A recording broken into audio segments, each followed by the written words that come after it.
There are some things in this live stream I'd like to respond to, and others I don't really care about. I'm not going to go through a point-by-point rebuttal of a 2-hour live chat between the host and her chat room, so I'll just answer some things here that are intellectually stimulating to me.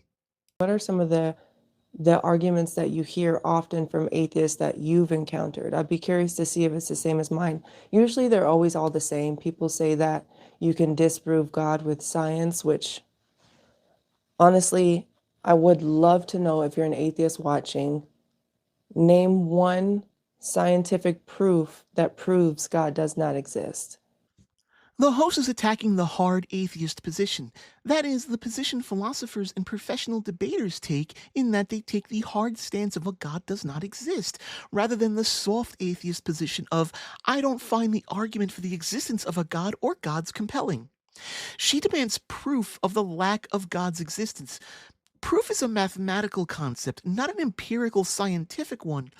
Proof in this context is also coming from a position of faith, which atheists and scientists attempt to avoid as it's a position of bias rather than speculative inquiry.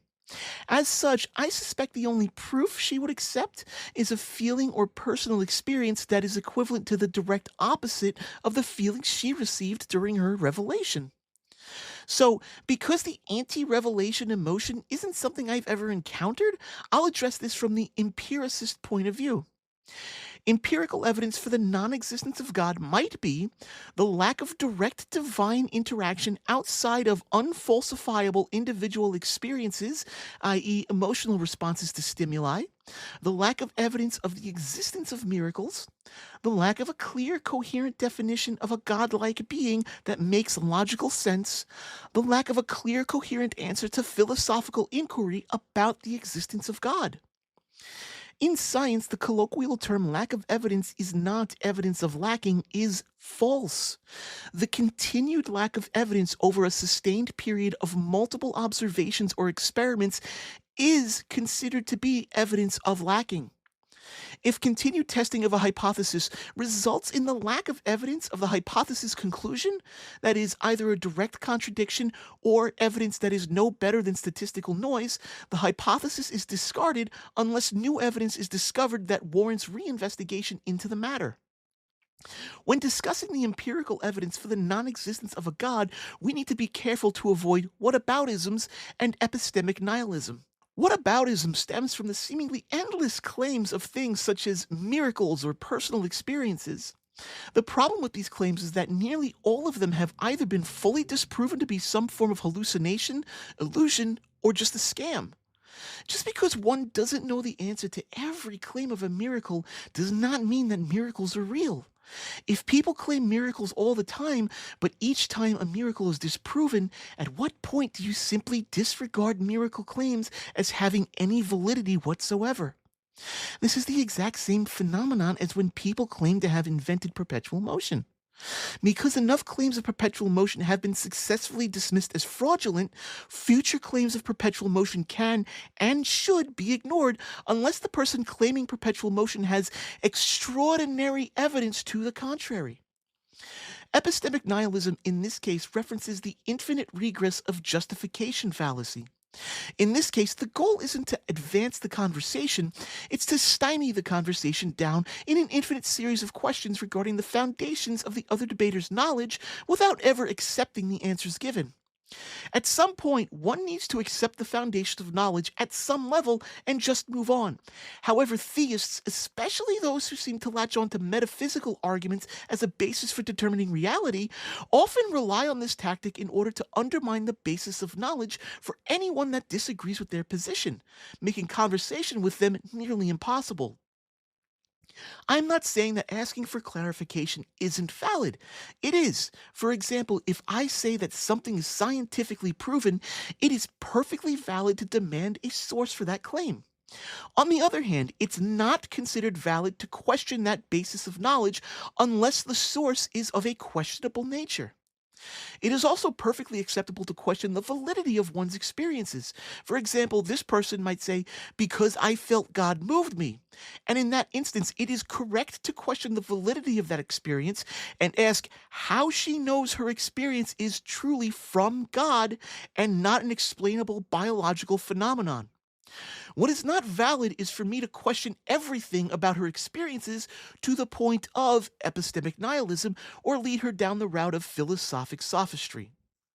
Then what else? Oh, when atheists, when you guys say that you you can't have faith, or you don't you don't believe in God because you believe in fact, and that people who believe in God go off of some type of blind faith. That's the word. There you go. Blind faith. But what you guys don't understand is that all of your all of your trust is in science. And the word faith means trust. Faith, when used in the context of theism, does not mean the same thing as trust based on evidence. Trust is an evidence based approach, a reliance on someone or something based on past experiences, evidence, or some other form of demonstrated reliability. We trust doctors and scientists because of the empirical basis for their work, the peer review process, and the consistent improvement in the overall welfare of human beings over time. Faith, on the other hand, is often used to describe a form of trust beyond or without evidence, especially in the theological context. Faith is believing in something or someone despite lacking any verifiable evidence. Hebrews 11:1, for example, faith is the assurance of things hoped for, the conviction of things not seen. You trust your grandma to make the best pierogi every Christmas because of your experience with her every Christmas. You have faith that you'll see your grandma in an afterlife one day because you have no empirical evidence of an afterlife. Finally, your faith in your religious context is considered to be a virtue exactly because it doesn't require evidence. Faith serves a distinct, separate form of trust in your belief system. In the context of trust versus faith, faith's values stem from the smaller religious social circle you inhabit, whereas trust's value comes from the society we inhabit at large. Because here's the thing, before I became a Christian, I had a mindset too. I always believed in a God. I was like majority of the world. I believed in a God, but it was a God I made up in my own head, which is very dangerous. And I believe that's what majority of the world does. Like a lot of times you'll find that atheists promote science and scientists, I'm so sorry, guys, scientists as their God. Okay. And God is anything like not the God, but God that we made up, idols that we make up, is anything that you put like on a pedestal. Like they are it, if I can say it that way. The presenter seems to have a very strange colloquial understanding of terminology and the function of things outside of a religious context. In this case, she appears to be conflating the concept of her God and the role it plays in both her religion and her life, with the role leading scientists play in society and from a materialistic slash empirical point of view. The best way to describe the difference is to define the difference between worship and respect. Theists worship a god or gods. An atheist might respect a scientist. Valuing scientific knowledge and intelligent inquiry is not equivalent to worshiping them as gods. Scientists are often valued for their expertise in the fields they specialize in, while a god in a religious belief is typically, though not always, worshipped as a transcendent, all powerful being that is worthy of reverence, devotion, and obedience. Admitting someone's expertise on a subject and lending their voice more credence is not the same as worshiping them. From the scientific perspective, one can both appreciate the knowledge and advancement of a field a scientist has contributed to, but also disregard their opinions on other matters. For example, I appreciate the work of Richard Dawkins in advancing and promoting atheism, but I find his opinions on transgender people to be disgusting and abhorrent. Albert Einstein was a genius that helped unravel a huge mystery for the human species, but when it came to quantum mechanics, he was, quite frankly, a little ignorant. A Christian cannot say the same thing about Jesus Christ, the Holy Spirit, or God. You may follow Jesus' teaching in one regard, but if you ever question his actions or intentions, you are labeled heretical. Saying God is anything you put on a pedestal is a comedic oversimplification of the concept of divinity, reducing it to just admiration or respect, which strips the Christian God of its usual triomny properties. A god is usually understood to be a being with transcendent properties like supernatural abilities, complete agency and free will, the power to directly impact human life, the cosmos, etc. Equating scientists with gods diminishes the supernatural role a god plays in the lives of the religious. In the life of the theist, a god serves as the existential and moral purpose to life, the philosophical grounding for all actions in the theist's life. Scientists do not serve this purpose to atheists. They are simply humans that contribute to the understanding of natural phenomenon. Also, this is a straw man of the atheist position and represents a very distorted view of how some atheists regard science and scientists. Many atheists, myself included, view science as a method rather than a belief system, and scientists are contributors that use that method rather than figures of worship.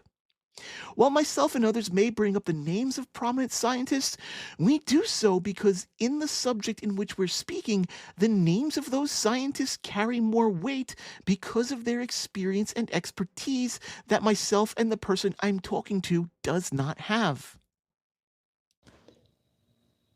Why do you feel like we had to be created? That's a really good question. I don't feel like we had to be created. I see a creation and therefore I know there's a creator. Just like if I seen a house, I don't assume that it just popped into existence. Like I knew there was a builder to that house. So I don't feel like we had to be created, if that's what you meant. And please correct me, anybody, if I am wrong on that. Um, but I believe that the evidence, such as creation, proves that there is a creator. First, was there a creation? Right now, the only thing we can derive is the lambda CDM model of the expanding universe. Before the first tick of Planck time becomes an impossible thing for us to observe as our equations break down into infinities. This doesn't prove a creation, it only proves an incomplete model of physics, an incomplete model that we hope to complete one day with quantum gravity. But assuming there is a creation event, why do you assume that a creator is a thinking agent such as your God? All of the available evidence we have points to our universe consisting solely of natural phenomenon and processes that play out over time. Importantly, none of these processes are themselves thinking. Therefore, it would be more logically responsible to assume an unthinking process caused all of reality to happen, rather than to assume a mind intentionally set reality into motion. Here's one that I hear a lot. You can't trust the Bible because it was written by man, and then that man told this man, and that man told this man, and that was in another language, and this one was another language. Yeah, and it's like they act like it's this game of telephone. You guys ever play telephone? That's not the way scripture is translated. Any good student, all you have to do, literally, all you have to do is go back to the original language it was written in, which we have thousands and thousands and thousands of copies of the original manuscripts that were written. Original, guys. So if we wanted to check if there's error, and us as good students, always go back and check. I hate to say it like this, but the students that need to be learning more or applying themselves more don't ever check, but there's plenty of us Christians who have, I'm one of them, and many who are watching have done this. Go back to the original manuscripts to the best of our ability.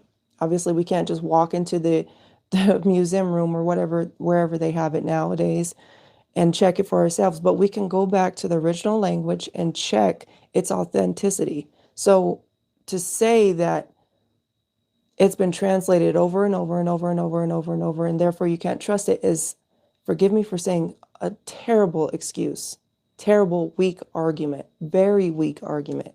because that's easy to find the truth, find the facts. But it's super easy to check to see, does this match up with the original writings?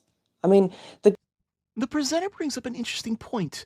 While you can read the NET, the New Oxford, or a variety of other scholarly translations, what you can't get by doing a plain reading is determining the contextual clues that give the writings their original meaning, which also has to be translated forward, not just the literal words. This is important to remember because societal context changes constantly, and what may have been considered a standard state of affairs at one time, such as bringing your disobedient child to the town and having them stoned to death, is no longer applicable. To most Christians' credit, they do disregard the portions of the Bible that no longer seem relevant in a modern context. Just look at the contortions Christians and apologists will go to in order to excuse biblical slavery. However, they tend not to apply the same critical thinking to the parts of the Bible they do agree with, which is where the problem really lies. As soon as they hit the parts of the Bible that give them a hit of dopamine, the theist will turn off their critical thinking skills and just coast along, happily ignorant of the scriptural and cultural context in which it was written. good thing about the internet is that information is at the click of your fingers. Like, it's so fast. You can pull up anything. And of course, use discernment. Be careful on what you are entertaining. Um, but you can find information. It's not like back then where you had to rely on somebody telling you information. Now we can actually pull information and research ourselves. And that's another reason why, guys, the word of God is so true, because Jesus said in the last days, all these things will be happening, right? The wars, the rumors of wars, the nation against nation, the famines, the pestilences, the earthquakes, etc., etc., etc. And in the last days, knowledge would increase. We have knowledge unlike anybody previous in history. Anybody at any point in time, at any point of the world, can find whatever they want to in seconds. And that proves God's word even more. Here's more empirical proof of the falsity of the Bible. The last days have been ongoing since before the manuscripts of the Bible were ever compiled into the Bible. It was the supposed last days during the time of Jesus. Then, when the Gospels were written, the last days shifted to their specific time period. Then again, as the Bible was passed forward, formalized, and put into mass printing, it was the last days again. Today, we're not just a few years, decades, or even centuries removed from the supposed last days. We're literally 2 millennia separated from the last days. At what point do you simply disregard the whole notion of the last days as being utter nonsensical junk? Additionally, this is more evidence of the lack of critical reading of the Bible by the presenter. The last days referenced in the Bible are widely considered by biblical scholarship to be allegorical of the alleged last days of the Roman Empire, which the authors claimed would happen in their lifetimes. While the Roman Empire eventually fell after a very long, slow, and painful process, it certainly didn't happen in the authors' lifetimes. This resulted in the continued renegotiation and rejustification of what the last days actually means. Also, this supposed prophecy is vague enough to apply to almost any point in human history. There will be wars and rumors of war. Knowledge will increase. Why didn't this apply to World War I or World War II, where we saw unprecedented death tolls, collapse of nations, and leaps in scientific knowledge and military technology? It's because those weren't the last days, and so the concept of last days needed to be renegotiated again to give it meaning? Because how can somebody know this stuff? That's the thing. This is one of the things I want atheists, actual atheists, not the clowns that are saying all that. But now I lost my train of thought. Oh, okay. But how can somebody know down to the T what's going to happen future, like in the future? Specific people, specific locations, specific events, specific destructions, like to the T. Nobody can know that unless you are God. You're going to have to cite your sources on this one because I have no list of accurate predictions in the Bible other than the ones that are so vague as to apply to anyone, anywhere, at any time. The truth is that nobody knows what will happen in the future. Like all soothsayers, the biblical prophecies of the future are written in vague language that can be interpreted by any future generation to be applicable to their time, and a willingness of believers to want the idealized version of the Bible they have in their minds to be true. Today, the presenter claims that the internet is a sure sign of the last days because of our unprecedented access to information. Yesterday, people taking a similar position to the presenter would claim that it was television and the instantaneous dissemination of news. Prior to that, it was the invention of the radio. Before that, the sure sign of the last days was national newspapers and crossing the Atlantic Ocean regularly without peril. In each of these times, there were wars and rumors of wars. How could anyone know that wars, rumors of wars, and a growth in knowledge would happen? Because that is part of how life operates. As we evolve, we come into conflict with ourselves, which forces us to share information, technologically outpace our adversaries, and go to war over scarce resources. You don't need to be divinely inspired to see this pattern repeat itself over and over again across the whole of human history.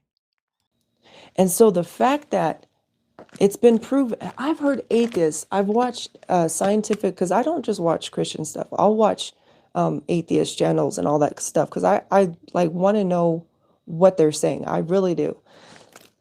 I've seen them say when they go to dig up, evidence sites, when they go to find a location, do you know that archaeologists use the Bible because they say the accuracy is so on point? Now that should tell you something. That literally should tell you something too. If this was just made up and just a feel-good book, why in the world would atheists who strongly deny God say this is accurate? And that's why when they want to find a location, they will get a Bible to find a location, to find an event that happened. No archaeologist that isn't associated with an organization like the Discovery Institute speaks about the Bible in this way.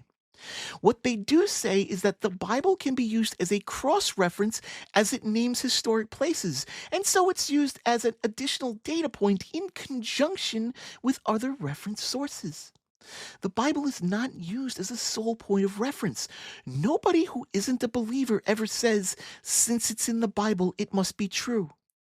Nobody who isn't a theist claims the Bible is wholly accurate. If it was, it wouldn't contain known incorrect information such as the impossibility of the Roman census, the two somewhat conflicting creation stories, the parting of the Red Sea, the flood of Noah, and so on. It also wouldn't contain weirdly inaccurate things like Luke misnaming Pontius Pilate and confusing the census ordered by Augustus with the one by Quirinius, or the fact that Quirinius and Herod the Great didn't rule at the same time. If Jesus was born during the reign of Herod the Great, he would have been born before 1 CE, but Quirinius was appointed legate governor of Syria in 6 CE. Perfect accuracy is not a property I would ascribe to the Bible. And then the whole science, proves that God doesn't exist. How? How does science prove? Because that's a huge word. That's a big word to use. Prove. How does science prove God doesn't exist? It doesn't. Like, I have never been able to find an atheist that has been able to give me an answer. They'll give you, oh, what about Darwin and the finches on the island, and what about, and they'll use all these. I'm like, no, that doesn't prove God does not exist.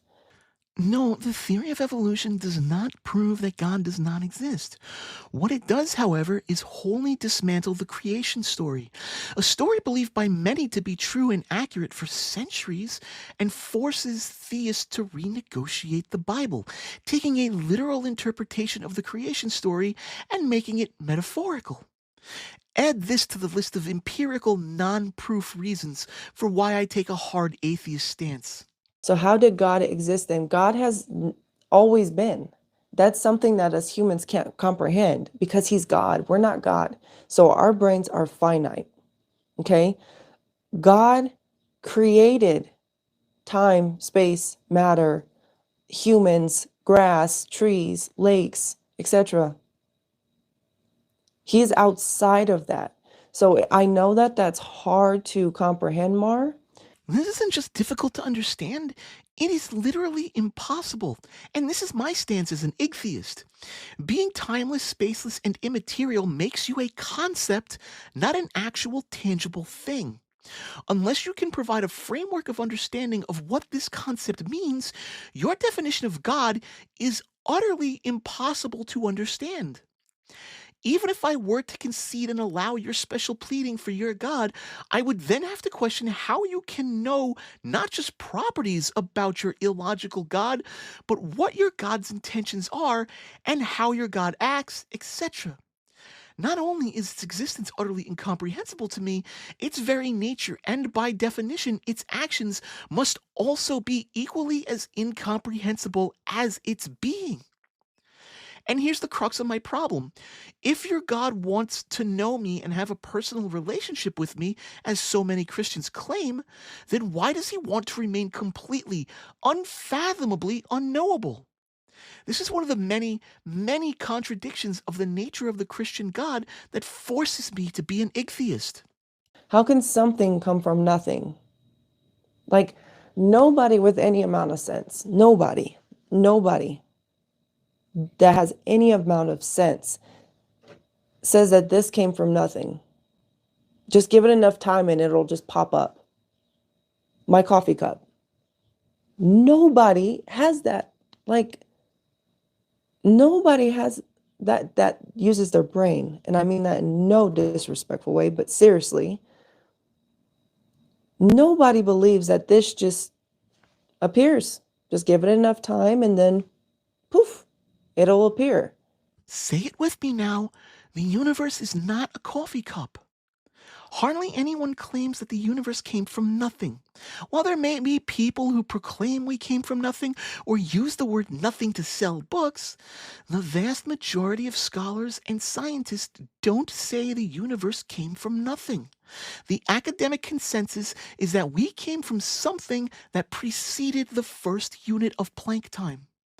We currently explain that as a singularity, but a mathematical singularity is understood to be a breakdown of our models of reality.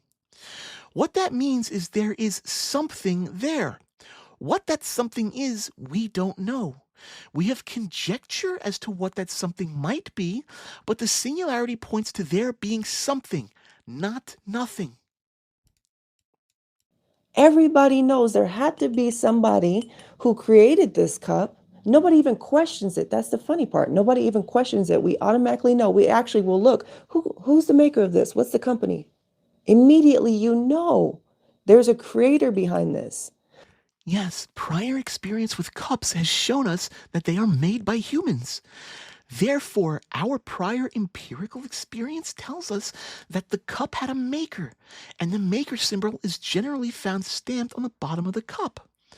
Thus, if we want to know who made the cup and where it was made, we know, thanks to our previously experienced knowledge, to look at the bottom of the cup. By the way, sometimes we're wrong.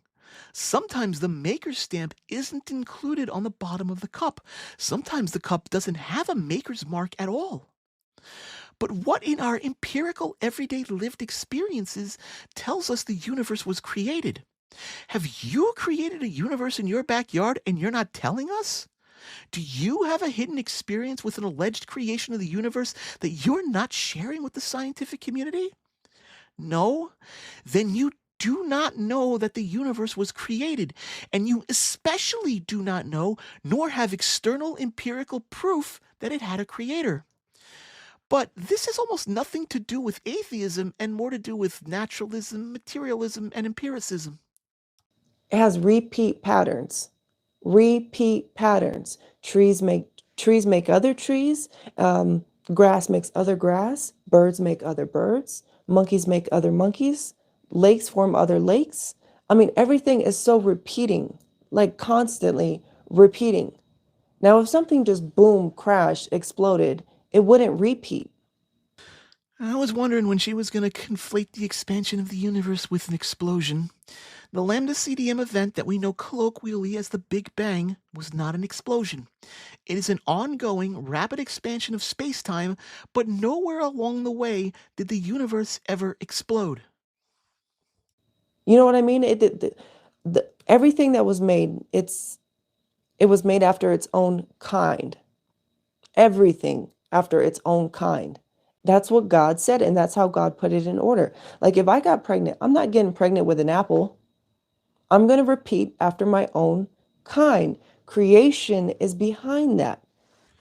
If everything was made after its own kind, does that mean the universe was made after a universe kind? What does that even mean? Do universes make other universes? Is the presenter a proponent of cyclic universe or multiverse conjecture? Also, if you get pregnant with anything other than a human, then you yourself had already mutated beyond the point of calling yourself a human being. But as far as language is concerned, we'll probably always call ourselves human no matter what form we eventually evolve into, unless that form happens to be less intellectually bound than we are today. You said you mean there can't have been a creation. What does creation mean? Like, what's the definition of creation? So the sentence that you had said doesn't make sense. It's impossible to have a creation without a creator.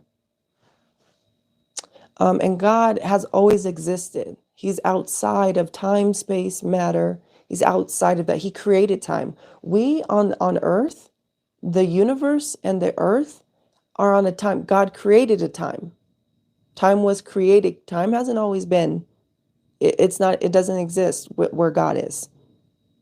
And that's something that our brains cannot comprehend, and that's okay. No, no, that's not okay. You can't just hand wave away things like timelessness and spacelessness when they are outside the bounds of everything we know and experience, then expect me to take your point seriously. What is timelessness? What is spacelessness? How does a timeless, spaceless entity exist? Can you provide a referential framework for how that's supposed to work? What are the testable hypotheses you can propose to prove the existence of timelessness and spacelessness? Do we have empirical observations that prove to us that timelessness and spacelessness are possible? If us Christians, if we die, and we believe in God, right? And if we die and we're wrong, we lost nothing. If afterlife is exactly what atheists say it is, which means nothing, then we as Christians don't lose anything. But if you die and we're right, you lost everything for eternity. Pascal's wager breaks down once you realize that you do not live in a Christian not Christian dichotomy. You live in a world with thousands of religions, literally thousands. The wager is not if God does or does not exist. The real wager is if this one religion out of the thousands of options is right or not. That's the problem with Pascal's wager.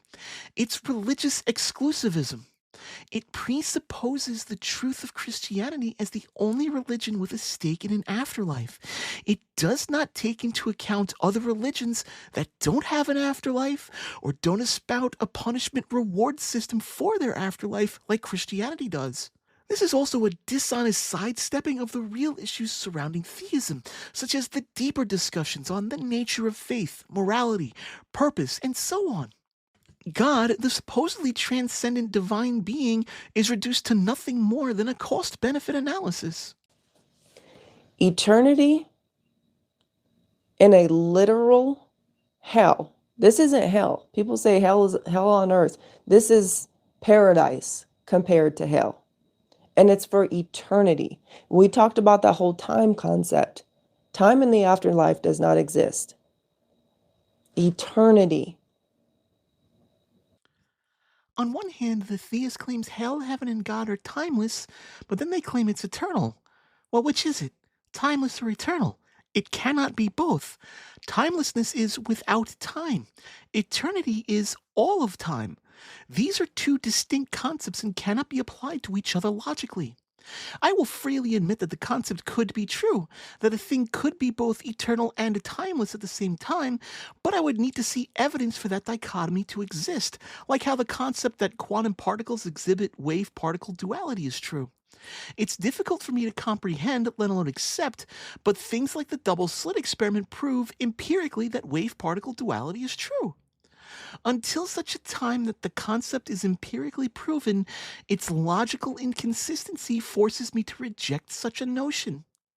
As a side note, there's actually a ton of math and other theoretical work that went into the creation of the theory of wave particle duality that the concepts of hell, heaven, and God do not share, and thus quantum mechanics, before empirical testing became plausible, deserved much more credibility than religious claims. You have everything to lose. Everything to lose. And if think about this too. If you're teaching your kids that, you're teaching your girlfriend or your parents or your coworkers this doctrine, do you know that you are pulling them there with you? Because again, if we're wrong as Christians, we lost absolutely nothing. Well, except the one and only lifetime you'll get to enjoy yourself and learn the truth about reality and life. You'll have dedicated your life to a lie, spent time spreading that lie, poisoning the minds of future generations of humans for decades or millennia to come. Ultimately, that lie will spread among more humans, which will cause them to segregate amongst various tribes of believers and a small group of non believers, each tribe trying to vie for political power in the society they live in, and once they achieve their political goals, they'll oppress anyone that isn't part of their group. Yeah, you don't have anything to lose, but humanity does. And then they get on Christians for saying you're believing in something that you can't prove. You're believing in an invisible God. You guys are believing in zero evidence of billions and billions and billions of years ago, which nobody has ever been able to prove. That's a theory. The presenter is making a pretty typical equivocation fallacy by conflating the use of the word theory in the colloquial sense with the scientific definition of theory. Colloquially, just a theory refers to something being speculative in nature. The colloquial meaning of the word theory would more precisely be called conjecture. In science, theory refers to an explanation based on substantial evidence and repeated testing. A similar problem arises with the concept of laws. Colloquially, laws refer to rules or mandates, while in science they are a description of constant observations, like the law of gravity. This often leads to misunderstandings by theists when they ask the question, who made the law? As rules or mandates are handed down from a thinking agent, whereas in science, laws do not have a thinking agent behind them, rather, they're observations of natural phenomenon. Often I find that theists like this will use their confusion as a way to anthropomorphize science, which ultimately leads them to claim that science is a god or claim that scientists are gods. It's unfortunate, but their lack of understanding of terminology, intentional or not, seems to lead us down this path. It's a fascinating insight into the human mind and how it works. Language seems to play an extremely important part in not just how we effectively communicate with each other, but in also how we think. Once you're finally able to no longer anthropomorphize science, theist claims about science rapidly melt away. Let's see. There are so many inconsistencies in the Bible, and also who many sun gods, who, oh, I think he meant how many sun gods are there Each religion has their own God. Who is the correct one? And that's what I tried to tell you earlier, though. The one that has the facts. If no other, no atheists and scientists and archaeologists and historians use any other Bible or book or religion to find things. No, name one that said, you know what? I need the Krishna stuff so I can find this location. You know what? I need the what is his name? Muhammad stuff so I need the Quran so I can find this. Nobody does that. Everybody goes to the Bible. While it's true that the Bible does contain accounts of places, events, and people in the ancient Near East, and archaeologists have used it to help identify potential sites of interest, it's used as one of many sources. But it's far from the only ancient holy book used as corroborating evidence. The Quran and the Hadiths have provided archaeological clues for studies on Mecca. The Quran and the Hadiths have provided archaeological clues for studies on Mecca and Medina. Some researchers also use the Quran as a reference to help understand the historical significance of sites in Jordan. Both the Mahabharata and Ramayana have been used by archaeologists to explore ancient cities, wars, and events that took place in and around India in ancient times. Texts like the Buddhist Jataka and Tripitaka have been used to locate and study ancient Buddhist sites. Various pyramid texts in the Book of the Dead have helped provide insight into ancient Egypt, including belief systems, burial practices, and helped guide excavations of tombs and pyramids. Mayan and Aztec texts have helped archaeologists decipher Mayan hieroglyphics and help locate some ancient cities and astronomical sites. Mesopotamian texts like the Epic of Gilgamesh have provided insight into helping us explore sites like Ur and Nineveh. Archaeologists and scholars use religious texts along with a variety of other sources to help explore the ancient world because the writers of those ancient texts put their stories into a context that they understood, including day to day life and locations they were familiar with or had heard stories about. As a case in point, consider the story of the Roman census in the Bible. Evidence and logic suggest that such a census never happened. However, the story still has some use to historians as it highlights that ancestral homes may have had a much higher value in the life of the ancient Jewish people than they do today. This insight could impact our analysis on how ancient people behaved, influencing how we contextualize various writings and artifacts. There are limitations to consider, though. These texts must be approached critically, as mythological elements and cultural biases must be taken into account, and corroboration with other external evidence is mandatory. Archaeologists always seek additional evidence and don't rely solely on religious texts for their information. If you want to learn more about this fascinating subject, I have three recommendations for reading: Archaeology and the Religions of Canaan and Israel by Beth Alpert Nakhai, The Archaeology of Early Buddhism by Lars Foglin, and the Oxford Handbook of the Archaeology of the Levant. In short, no, the presenter here isn't just wrong, she's ignorantly wrong. The Bible is not the only source consulted by archaeologists, atheists, and scholars on issues of ancient history matters. And here's something. God said that he has written his word on everybody's heart.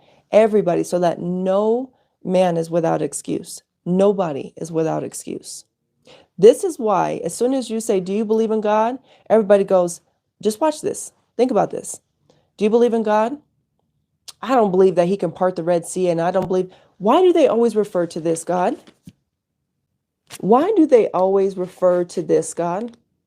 Why do they always refer to Jesus? And this is, of course, because the religion of the presenter is the dominant religion in the culture she inhabits. The Christian God of the Bible is what is colloquially thought of when you say God, unless you're a Jew or a Muslim, but then you're in the religious minority in this culture. If you were in another country with another dominant religion, God would take on a different cultural context. Also, if the people you're speaking to know you're a Christian, they're going to speak to you about your God because naturally, that's the first context they're going to relate to in order to hold a conversation with you. Imagine if someone were talking to you about God, and since you're a Christian, you thought they were talking about your God, but the entire time they were talking about the king of worms, Bahamut. That'd be really weird. Go look this up for yourself. What are the most historical documents ever recovered? Ever recovered? You don't even have to put Christian, you don't have to put God, you don't have to put Bible. Go look at the most found historical documents ever. Thousands, dude, thousands of manuscripts have been recovered. And? So what? Finding lots of copies of something isn't impressive, especially when it was declared the official religion of the Roman Empire for a while. This is like claiming Avatar is true because it's one of the most highly distributed movies ever. That doesn't make it true, it just makes it widely distributed. And they keep on coming. Here's the other kicker. In other um, countries, hieroglyphics that have nothing even to do with this mention the people in the Bible and the wars that the Bible already talks about. Money pieces, housing, kings, rulers, all extra biblical outside of the Bible sources talking about this God. There are tons of extra biblical sources talking about other gods too. Thor, Mars, Ahura Mazda? Does having an extra biblical source somehow prove the existence of those gods too? Why not? Because there's more surviving texts about the God of your Bible than the writings of Ahura Mazda? This seems like a weirdly worded argument from popularity. Just because something is popular doesn't mean it's true. It means it's popular. For those atheists out there who immediately just say, oh, God can't exist, and you don't research anything, you're foolish. You are very foolish. I was that fool. I'm gonna let you know right now. I believed anything. I made up whatever I wanted to make up. I didn't care what you had to say or what you had to say or what you had to say. It was my way or the highway. I was that fool. And thank you, Jesus. Thank you, Jesus. He proved me wrong. And that's what I'm saying. Don't be so quick to just, don't be so quick to just give up on it that easy. Well, why shouldn't I give up quick and easy on this? Shouldn't an all powerful creator God have a much more convincing pull that should only require a base level of effort for belief? Why does the all powerful creator of everything demand that I dedicate time and energy not just into his rules and rituals for the rest of my life, but also into the time and effort needed to develop the cognitive dissonance to have blind faith in his existence? That seems like another piece of evidence I could put on the strong atheist argument against God. Do you believe as an atheist, anybody watching this, why do you believe science, who says billions and billions and billions of years ago this happened with zero proof? We have zero proof of what they say. Okay, so the billions of years comment is obviously a reference to Big Bang cosmology, so here's some of the available evidence that corroborates the accuracy of the lambda CDM model of the expansion of the universe. First, obviously, the cosmic microwave background radiation, CMBR, which was a prediction of the Big Bang model. It was discovered and fit the model's predictions. The CMBR is a relic of the radiation from the initial hot, dense state of the universe, which provides the first look at the universe when it was roughly 300,000 years old. The lambda CDM model accurately predicts anisotropies that exhibit acoustic peaks whose positions and amplitudes depend on certain cosmological parameters. These anisotropes, tiny temperature fluctuations, were measured to an extremely high degree of precision using the Wilkinson Microwave Anisotropy Probe WMAP and the Planck spacecraft. From the CMBR, we're able to derive key cosmological parameters such as the total matter density of the universe, baryon density, dark matter density, curvature of space, and the cosmological constant, making the data consistent with current models of physics. The large scale structure of the universe is being mapped. Project like the Sloan Digital Sky Survey and the 2DF Galaxy Redshift Survey has successfully mapped the three-dimensional positions of millions of galaxies.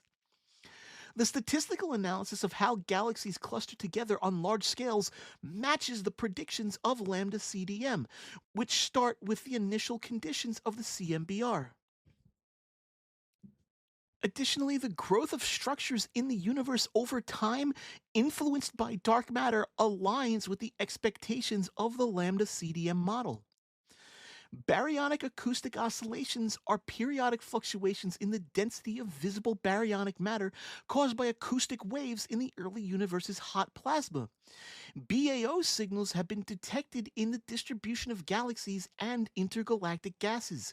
Measurements of these BAOs allow astronomers to trace the expansion history of the universe, which matches the distance and expansion rates predicted by lambda CDM. Type 1a supernova observations reveal that the universe's expansion is accelerating. This is where the term lambda comes from in lambda CDM. It's the dark energy that is causing the acceleration of the expansion of the universe. We know this is accurate because supernovae appear much dimmer than they should if the universe wasn't expanding. Observations of the thermal Sunyaev-Zeldovich effect and the X-ray emissions from hot interclustered gases are consistent with the matter density and cosmological parameters predicted by lambda CDM. Gravitational lensing is also observed consistent with dark matter predictions of lambda CDM, including weak and strong gravitational lensing. Oh, I'm not done yet. The Hubble parameter, or constant, has some tension between the early universe and current observations.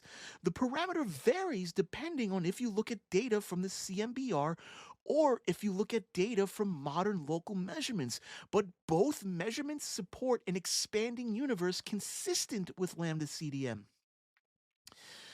Big Bang nucleosynthesis predicts the production of light elements such as hydrogen, helium, deuterium, and lithium in the first few minutes after the Big Bang, and measurements of the abundance of these elements in old stars and gas clouds aligns with the predictions under lambda CDM. The age of the universe is consistent across multiple methods of calculations, which is around 13.77 billion years old from the lambda CDM model, and observations of estimated ages of the oldest globular clusters and white dwarfs confirm these calculations. The integrated Sachs-Wolf effect is a distortion of the CMBR photons as they pass through time-evolving gravitational potentials due to dark energy. This has been detected through correlations between the CMBR and observations of the large-scale structure of the universe, providing additional evidence for dark energy's influence, which is included in the lambda CDM model. The lambda CDM model of expansion of the universe is a robust, extremely well supported set of multitudes of observations across different scales and epochs of the universe. It coherently explains a diverse set of phenomenon with a consistent set of parameters. It has accurate predictive power, such as predicting the CMBR, has remained robust across multiple observations, and is a relatively simple and efficient model that can explain cosmic observations. Now, there are two big areas being actively worked on in lambda CDM cosmology, including the Hubble tension as well as dark matter and energy. Lambda CDM is by far one of the strongest, most robust scientific theories and stands among the giants of scientific theories, including evolution and general and special relativity. So, no, while we weren't there at the moment of the Big Bang to take a Polaroid snapshot of the event, which wouldn't even be possible because photons didn't exist, all of the available evidence points us in one scientific model that can simply and efficiently explain all of the observations and measurements we make about the universe around us. The conclusion is simple. The universe is around 13.77 billion years old. Yet when we have historical proof of the Bible, again, actual wars, actual kings, actual predictions, actual scientific facts. Yes, there's scientific facts in here. Like what? That the earth was created in 6 days and there was a literal flood where one drunk, abusive husband and his family floated around on salty water for a year? The scientific facts of ancient texts, when read in the proper historical context, often need to be heavily renegotiated in order to fit modern scientific understanding. What you consider to be scientific fact in the Bible is more than likely just a renegotiation of the specific words used in the writings of the Bible. What I provided on the Lambda CDM model is the closest thing you'll get to absolute quote unquote proof in science. But Christians have nothing even remotely comparable to that. You have a book, an old book, an impressively distributed book, but a book with no empirically repeatable, testable claims. Actual everything. And we have the proof. We have the proof. That's not an opinion, that's a fact. Then you don't believe it. When there's proof, you don't believe it, but you'll believe something that billions and billions and billions. We don't have the proof to the billions and years ago, but just know that because we're scientists, we know what we're talking about. Do you see what's happening there? You guys are believing a title, and no matter what they say, you believe it because they have a title. No, we understand their statements to be accurate because of the peer reviewed research they've done. If we simply believed everyone that called themselves a scientist, then the Discovery Institute would be held in the same regard as researchers at MIT or the Department of Defense. Yet the one with the actual title has given you the proof, and you deny that. I just challenge you. I just challenge you to think about the claims that you're making. Because time's running out, and you may not know this, but there's a reason for all these ramped up wars, all these ramped up weather. It's not global warming. That's a made up thing. There's no global warming. Oh boy, the more I watch this video, the less I trust that any real useful conversation will result. I feel like I'm running a marathon, so here we go. The available evidence for global warming. Rising global surface temperatures. We have multiple widespread instrument temperature readings since the late 19th century that show that the Earth's average surface temperature has risen by about 1.1 degrees Celsius since pre industrial times. This includes thousands of land based weather stations, ocean buoys, and ships that collect temperature data, which has provided consistent evidence for warming across the globe. Ocean heat content. The ocean absorbs more than 90% of the excess heat trapped by greenhouse gases. Measurements show a significant increase in oceanic heat content, particularly in the upper 700 meters, with recent studies revealing that this heat has penetrated deeper into the oceans, which is contributing to long term global warming trends. Melting glaciers and ice sheets. Glaciers worldwide are shrinking. This retreat is more noticeable in the Alps, Himalayas, Andes, Rockies, Alaska, and Africa. Satellite observations show that the Greenland and Antarctic ice sheets are losing mass at an accelerating rate. The extent and thickness of Arctic sea ice has decreased dramatically, especially during summer months, reaching record lows year over year. The sea level rise. The global mean sea level is increasing. Tide gauge records and satellite measurements indicate that global sea levels have risen by about 20 centimeters since 1900. This is caused by thermal expansion, as the ocean absorbs more heat than they expand, as well as additional water from melting glaciers. Atmospheric changes include an increase in water vapor. Water temperatures have led to higher levels of water vapor in the atmosphere, which is a greenhouse gas. Shifts in atmospheric circulation patterns have been observed, consistent with these atmospheric changes, which affect global weather and climate systems. Extreme weather events are increasing. The frequency and intensity of heat waves have increased in many parts of the world. This has also been a recorded uptick in heavy rainfall events, which has led to unusual flooding in many areas. Some areas now experience more severe droughts and wildfires as a result. There have been recorded changes in plant and animal behavior.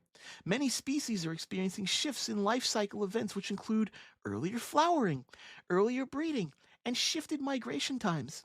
Species are also moving towards higher altitudes and latitudes in response to increasing temperatures. There have been observed increased ocean acidification. Oceans absorb a significant portion of atmospheric CO2, which has led to chemical reactions that have led to a measurable reduction in ocean pH. Acidification affects calcifying organisms like corals and shellfish, which have had observable disruptions in their ecosystem. Satellite observations since 1979 have shown warming in the troposphere and have measured changes in ice mass in the polar regions, confirming ongoing ice losses. Ice cores from Greenland and Antarctica provide historical climate data showing that current greenhouse gas concentrations and temperatures are higher than at any other time in at least the last 800,000 years. Tree rings and sediment layers help us reconstruct past climate conditions, which indicate that recent warming is unusual in the context of the last several millennia. Sea surface temperatures have increased, which have contributed to the recent intensification of tropical storms and hurricanes. Prolonged periods of unusually warm ocean temperatures have become more frequent, which has harmed marine life and coral. The Arctic permafrost is thawing. Rising temperatures are causing the permafrost in the polar regions to thaw, releasing methane, another potent greenhouse gas. In short, global warming has a comprehensive and compelling list of evidence, which encompasses a wide range of observations from different parts of the Earth's system. This is just evidence that global warming is real. There's even more extensive scientific consensus that global warming is a man made phenomenon.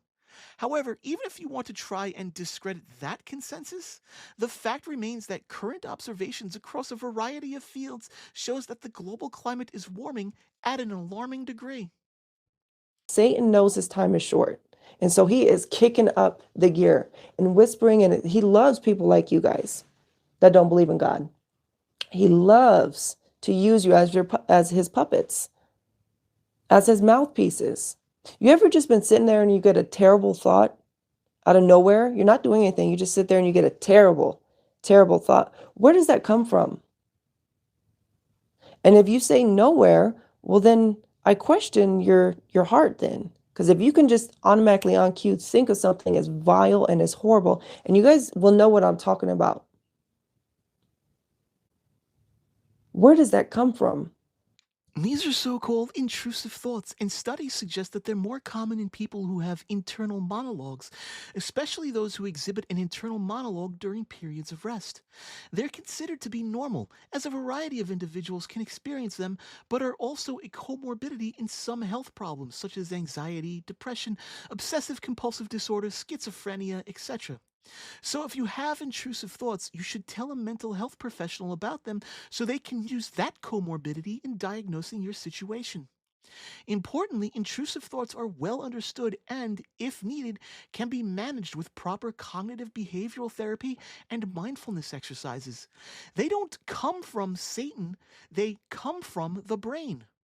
Let's say you robbed the bank and shot the guard, and you go to court for it, and you try to tell the judge, yeah, but I'm a good person. I've done a lot of good things in my life.